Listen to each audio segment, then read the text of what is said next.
கூடியிருக்கும் அவையோரே, அவையில் இருக்கும் பெருந்தகையோரே, நேரிய பணி செய்ய காத்திருக்கும் கூறிய அறிவிப்பட்ட என் இனத்தோழர்களே, உங்கள் அனைவருக்கும் என் வணக்கத்தை தெரிவித்துக் கொள்கிறேன்.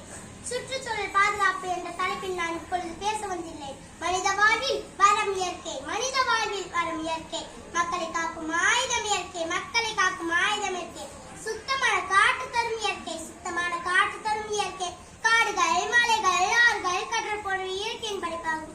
காடுகள் மலைகள் ஆறுகள் கடல் போன்ற இயற்கையின் படைப்பாகும். காடுகள் பசுமையாக இருந்தால்தான் உங்களுக்கு சிறந்த வாழ்க்கை தர முடியும். காடுகள் பசுமையாக இருந்தால்தான் உங்களுக்கு சிறந்த வாழ்க்கை தர முடியும்.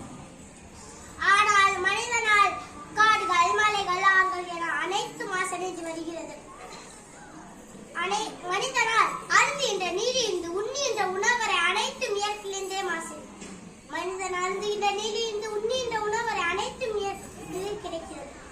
சூழல் தூய்மையாக இருந்தால் உங்களுக்கு சுத்தமான வாழ்க்கை தர முடியும். சூழல் தூய்மையாக வந்தால் உங்களுக்கு சுத்தமான வாழ்க்கை தரும்.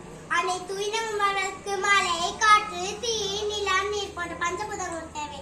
அனைத்து உயிரினங்களுக்கு மழை, காற்று, தீ, நிலம், நீர் போன்ற பஞ்சபூதங்கள் தேவை.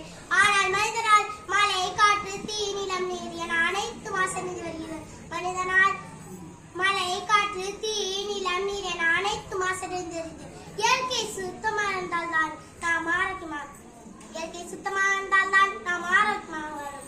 நெகிழி பயன்பாடு, காடுகள் தன் மண்களின் துண்ட கழிவு நீர் கட்ட போன்ற சேவையை செய்து இயற்கையை மாசடைய வைக்கிறோம். நெகிழி பயன்பாடு, காடுகளில் தன் மண்களின் துண்ட கழிவு நீர் கலத்த போன்ற சேவைகளை செய்து இயற்கையை மாசடைய வைக்கிறோம். 10 குப்பைக்கு மேல் 11வது குப்பையை போட்டுவிட்டு நாடு சுத்தமில்லை, நகரம் சுத்தமில்லை என்று சலித்துக் கொள்கிறீர்கள். பேருந்து பயணத்தில் குளிர்பானத்தை கடக்க முடக்கென்று குடித்துவிட்டு பாட்டிலில் ஜன்னல் வழியை வீசி எரியும் அறிவாளிகள் அல்லவா நாம். இருக்க இடம் தரும், குடிக்க நீர் தரும், சுவாசிக்க காற்று தரும். நாம் என்ன தந்திருக்கிறோம்? எதுவும் தரவில்லை என்றாலும் பரவாயில்லை. இயற்கை அழிக்காமல் இருந்தாலே போலும். சுற்றுச்சூழல் தம்மையை பாதுகாத்துக் கொள்ளும். பூமி தாய் மேலில் குப்பையை போட்டுவிட்டு அழுக்காகின்றோம். பன்னீரால் கழுவேந்தி அவரது பாதத்தில் ரசாயன கழிவில் கொண்டு புண்ணாக்குகின்றோம்.